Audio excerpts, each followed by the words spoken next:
Hello and welcome to another episode of Living Well with Dr. Mike. I'm your host, Dr. Mike Cockrell, and I want to thank you so much for joining me here for today's episode. Today we are going to be talking about some motivation secrets that you can use for making everything in your life better. So, scientists, teachers, business leaders, we have spent a lot of time trying to find more effective ways to motivate people. However, one thing is certain: intrinsic motivation, that's the motivation that you generate from within yourself, works far better than external pressure at trying to get you to do things and motivate you. So what I want to do today is I want to take a good look at how do you tap into some of those inner sources of inspiration, and then when you tap into them, where can you actually apply them in your life so that you can make things better. So let's get started. How do you use intrinsic motivation? First and foremost, when you're trying to look for ways to motivate yourself intrinsically, one of the first things you need to do is ask questions. Ask yourself, what would you do if you were not getting paid or receiving any direct compensation? What would you do if you could do more in life? Start asking yourself, what is it out of life that you want to achieve? Think about the activities that spark your interest and provide gratification and satisfaction in your life, and then start asking questions so that you can actually get your life in a more targeted state. The next thing you need to do is set some meaningful goals. As you go through the line of questioning, it can help you identify better with your purpose and what you want. And with those objectives in mind, then you can begin to set priorities, focus on some of the goals and the steps that's going to be necessary to get you from one point to the next. Number three, challenge yourself. Aim for targets that are ambitious without being impossible. If the tasks are too easy, they tend to become boring. On the other hand, if you create a challenge for yourself that's so difficult, or you've got something that's so far out in the future that you can't actually reach it for years and years and years, you're gonna have difficulty pursuing that dream because it's gonna seem too far out of reach. Um, Next, give yourself choices. We all like to feel some sense of control. So, as you begin to look at these things, as you begin to think about your challenges, as you begin to set some goals, build a degree of flexibility within your plans. If you're trying to practice a foreign language, you may want to watch a foreign movie some days so that you can help work on building your grammar skills.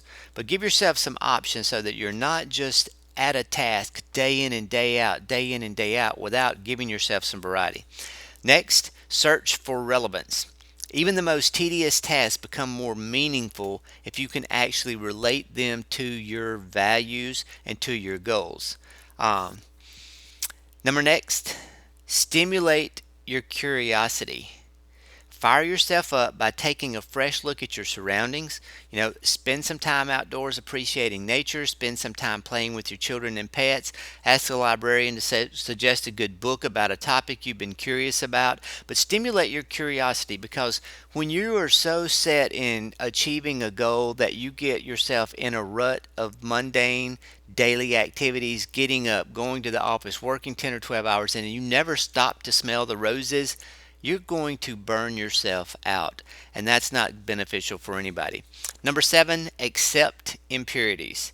Experts debate whether or not human motivation can be completely intrinsic. However, even if you secretly want a little public recognition, it's still valuable to take pleasure in the actions for their own sake. Learn to feel happy about what you're doing, regardless of whether or not anybody else notices or not.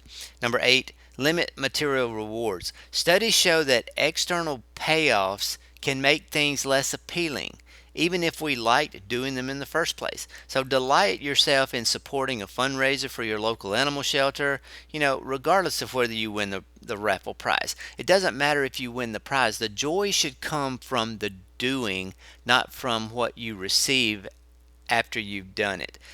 Material rewards are nice, but the internal reward is where you want to focus your attention, because that's what counts the most. And finally, number nine, provide information. Again, a recent study found that causal information is an effective reward.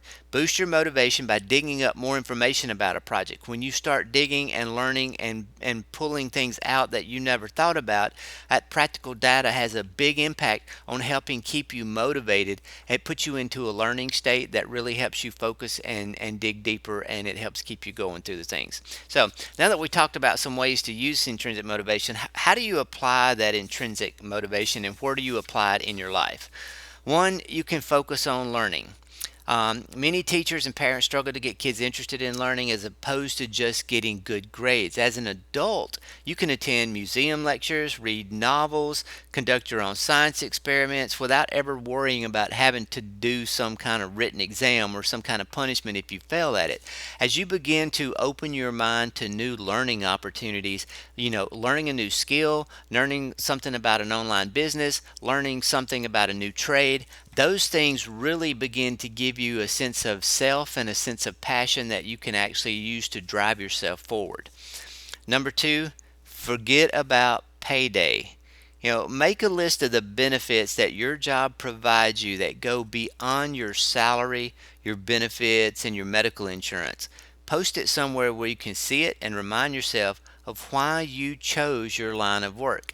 If you're, for example, with me, I have to remind myself every day about all the gracious benefits. We struggle in our business with the frustrations of insurance reimbursement and healthcare changes and all this kind of craziness. But I loved focusing back on the people that I serve. I love my patients. I love the conversations we have. I love studying and learning new things about medicine and healthcare.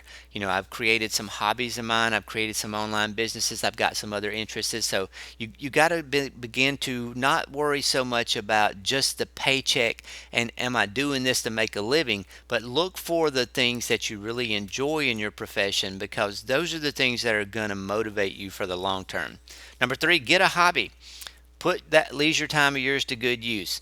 Pursue your interests, cultivate your creativity. For me, I build online businesses. I do podcasting. I have a whole host of things. I love gardening. I love working in my yard. So find something that you can just so that you can basically discover more about yourself while you're playing or working or learning a new skill, or just find something you enjoy doing. Get a hobby. Four, think about others. As you transform your relationships by emphasizing what you can give back to others, it will make a significant difference and impact in your intrinsic motivation. Be willing to let your mother-in-law win an argument. Switch shifts with a coworker when they need to take the afternoon off. They'll be more likely to return the favor when you do that. And finally, number five, value yourself. Consider how everything you do contributes to your self-esteem, and then choose actions that honor your true worth. If you honor your values, if you seek to honor the passions in your life, you will find more passion and purpose than you ever thought possible. Looking inside yourself for encouragement is going to make you feel happier, going to make you feel more accomplished, and if you rely on that intrinsic motivation to help spark your interest, it will help move you ahead in life unlike anything else that you can do. Listen, I hope this information has been beneficial. For more information about what I'm doing online, visit my websites at livingwellwithdrmike.com, drmikecockrell.com, or thefrustratedphysician.com. I also invite you to connect with me on Facebook at facebook.com/livingwellwithdrmike. Until I talk to you again, I hope you have a great day, and I will see you in the next episode.